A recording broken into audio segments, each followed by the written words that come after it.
have to re-record this again after doing like face cam and all that stuff wasn't working. So yeah, the tagline of this film is "Some Things You Cannot See." Well, I hope this isn't one of those some things, because good golly was this bad. Now, if you want to just skip to the actual part of the review, just, I don't know, I'll probably put the time code basically up. So yeah. This film isn't as bad as Open Water 3, but still bad. Lame characters and no good scares. And somehow an iCamera records 4K video with 24 frames per second. Cinematic, the whole aspect ratio thing. How? That doesn't make any sense. But yeah, let's just get into the film. The film starts with our two main characters, Jessica and Matt, who I only know from searching up the cast. Everyone in this movie is boring and bland. They've documented a diary for their new kid, who they're gonna have, all while Jake Davis's "I Won't Come Back" unrealistically plays in the background. I get that the car may be playing music, I don't know. I mean, it just seems weird. Why would a found footage movie have a soundtrack? But the car they're in crashes, messing up Matt's left eye, and I guess killing the baby via a very violent abortion, basically. It's not really mentioned much, so I'm just gonna assume that's what happened. Cut to 10 minutes later where Matt is watching the footage, then recording himself, building a fake eye that's also a camera. Might be kind of hard to build the eye camera where one hand is holding the other camera while you're building another camera. But I guess we see shots with him holding a GoPro, so but there's still shots of him like under a table, which confused me as to how that's being recorded. Is this a found footage movie or what? He finishes making his eye camera and watches some news that foreshadows what's gonna happen when we see a space station very obviously destroyed by the alien ship that holds the alien of this film. It's really obvious, especially on rewatches. We then get reintroduced to Jessica and to Joe and his girl, who doesn't have a name, I believe, in some really confusingly edited shots. Oh, and Joe also has a Canon camera, which will be used for the rest of the film. We then see Trey and his girlfriend Julia, but honestly, Julia just looks like his mom. It's really weird. I don't know if it just seemed like that to me, because, I don't know. On the road, Trey idiotically asks for Matt to take out his eye camera, which could lead to another crash, and even though everyone, including Julia, is aware of the eye camera and what it basically looks like, she still freaks out and drops it like an idiot. Great. Just great. They arrive to the cabin or close to it, and Matt reveals the reason why his boss owns the cabin, because he wants to capture Bigfoot, and is apparently okay with Matt and his dumb friends being there. Oh, okay, sure. Matt unlocks the gate, and one of his friends says how his boss is weird and also paranoid after seeing a camera looking at the gate. That's not really paranoid. How is being smart and keeping track of everyone who goes near or enters the gate paranoid? That's smart, unless nobody does that, but I'm pretty sure I've seen people do that. They all run to the cabin, and I'm going to point this out once again. How is an iCamera recording 4K cinematic-looking video with the aspect ratio and all? Just like how? How rich is this dude? How is he able to afford it? They eat, and Matt gives a toast, and they do their shtick, and Trey and Julia make out, but come on, this is PG-13, don't get your hopes up. They get into a tub, but a large comet comes down closer to the cabin, and nobody really seems to be freaked out. In fact, Joe calls this the best birthday weekend ever. Yeah, that's totally how I'd act after seeing a comet crash near the cabin me and my friends were partying in. Oh wait, no that's not. Nobody would act so chill about that. Matt leaves Joe and finds the comet and again is super chill and pretty happy about it. I'm assuming the characters and how they speak is a sci-fi aspect or part of this movie. Matt idiotically reaches his hand into a dark and deep hole even though nothing good ever happens when such act is done. Joe jumps away and gives a stupid reasoning of how Matt said he felt something, which yeah, he did say, but I'm pretty sure the real reason is just because the film needed another jump scare, since this film is kind of boring. He eventually finds a giant rock, and Trey wobbles his ass back into the film, which now means they're stuck, since he was like the midway point from the cabin and to them. Were the three girls you asked, even though you didn't? Well, they're in the cabin, but they're too far. This is honestly really just made just to extend the film to 80 minutes, or just to get the characters lost, but would also extend it to 80 minutes.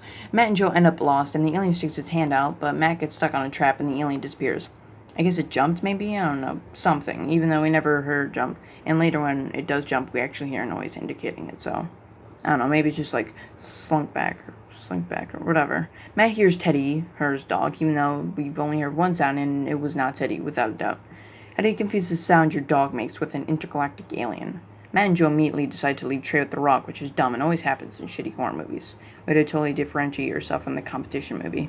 They eventually find a huge tunnel in the cave, or just cave, and the night vision is on, and Joe's Canon camera, which Joe seems confused and annoyed by. What, did you just randomly switch settings by accident? But the next very obvious cause of night vision. Sorry, background noise. But yeah, okay then I guess. They get further into the cave until they find Trey's cell phone, as he had previously said he had lost his phone around the area. He just lost in the cave. Was Teddy also in there? Even though, actually it wasn't. Was Trey attacked? Never answered. But the alien grabs Matt, and they leave in some shots that obviously aren't 1:46 a.m., even though the film would like you to believe that. They use night vision to look around really good quality, but as soon as the alien arrives, the entire thing looks like 240p, not like 1080p or 720p. But also, the alien looks a lot like Mewtwo. Maybe not a lot, but shares some similarities in the way it looks. And structure, I guess. They hide from the alien a bit before finding Trey and the three girls.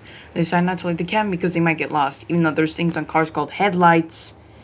Also, once again, everyone's chill around the huge rock, or just the situation in general. And the fact that their phones are messed up also. Once again, is this a sci-fi aspect?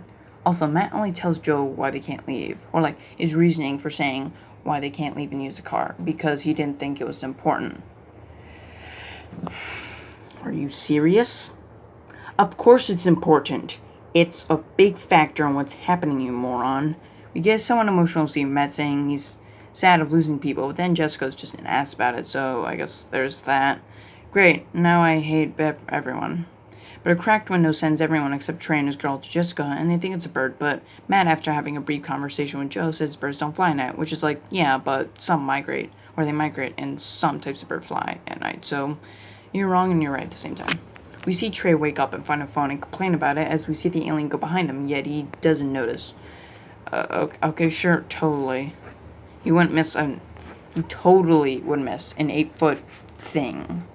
It grabs his face and does like, what? Like stuck a soul or something? I don't know. Just like grabs him and he starts yelling. Matt comes down, sees a bunch of balloons and clocks are messed up, I guess. How and why? What's the point of that? Seems really useless. Matt finds Trey just saying die and staring at the TV like a weirdo. Matt picks him up and puts him in another room. Matt walks around before witnessing a terrible jump scare by Julian screaming. I know, I hate them too. We then get another fake jump scare. Jesus, these are annoying. Maybe it's pathetic they have to rely on fake jump scares so the audience doesn't get bored. They look at the camera and see Trey leave the house, still looking and acting like a weirdo. Julie asks Matt what's wrong with Trey, like he knows. Why would he be hiding information? Then again, he has hid information, but they don't know that. Matt wakes up Joe and they go searching for Trey, and Joe saying how he's got to be the biggest idiot to follow Matt. Oh really? Then why have you been following him this entire time? You've constantly run after him like an idiot instead of being smart and staying at the cabin, etc. Everyone in this film has been making stupid decisions. Everyone splits up, getting the others lost, and causing all of this. Wake up everyone and go together as a group with weapons. Don't leave Matt with just a knife. Give everyone a knife or something to defend themselves. Also, what's up with the marketing of this film? Some things are better unseen, etc. When they straight up show the monster, many shots revealing it and loosening the tension if there was any. Okay, then how about you make the characters be deeply flawed and fun to watch and have them actually learn something, not be stereotypical generic college kids, basically. They act like idiots, they are idiots, everyone's an idiot. Cut to Jessica, I think, trying to call 911, but the phone drops, I guess, saying there's no signal. Here's what you can do. You can still make emergency calls as long as other places have reception. Try that. If not, well, whatever, your character is boring anyway. They find a map mapping out all the Bigfoot sightings, and they say how they've been to the cave, even though that wasn't you. That was Matt and Joe. I mean, maybe they have, but I forgot it. But if not, how do you mess up something like that? Cut to Matt setting up balloons as a trail, which is like, what if the alien pops them? I know it's dumb, but it's also a possibility. Julia finds Trey, but so does the monsters, which repeats the same head grab thing, which confuses me still. Does it kill you, possess you, beam them up? I don't know. Matt and Joe eventually run into a corn maze and ties Joe's phone to the balloons and gets it high enough, then we see a weird symbol, I'm assuming made by the alien. If so, why? Why do the aliens do this? It can't be because the ship is shaped like that, because I'm pretty sure it isn't. That just seems weird. Do these aliens like branding?